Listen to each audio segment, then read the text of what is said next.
ইদানিং ফেসবুকে ঢুকলে দেখা যায় থটস অফ বিল্লাল, ওই কে এক সেলিব্রিটি বের হয়েছে থটস অফ বিল্লাল, কি কিছু ডায়লগ দেয়, যুবকরা কয় আমাদের অনুপ্রেরণার জায়গা হচ্ছেন থটস অফ বিল্লাল। নাউজুবিল্লাহ বলেন। কেন যুবক? তোমার অনুপ্রেরণা তো সাইয়েদনা আবু বকর সিদ্দিক, তোমার অনুপ্রেরণা হচ্ছেন সাইয়েদনা ওমর ফারুক। মুসলমান যুবক, তোমার অনুপ্রেরণা হচ্ছেন সাইয়েদনা উসমান গনি, তোমার অনুপ্রেরণা হচ্ছেন সাইয়েদনা আলী। যুবক, তোমার অনুপ্রেরণা হচ্ছেন ইমাম হাসান ও হুসাইন, ঠিক কিনা বলেন? তুমি থটস অফ বিল্লালের অনুসরণ কেন করবা?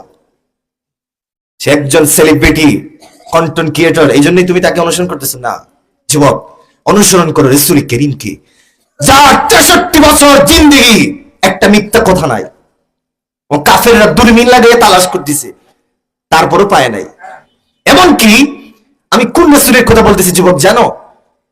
এখনো যদি লন্ডন যান, ইউকেতে গেলে সেখানে লন্ডন মিউজিয়ামে ঢুকলে, জাতীয় জাদুঘরে ঢুকলে বড় করে লেখা আছে সাদা পাথরে, as a father, as a teacher, as a law maker, as a law giver, Muhammad সাল্লাল্লাহু আলাইহি ওয়াসাল্লাম is the superman of the world. আওয়াজ করে বলে আল্লাহু আকবার।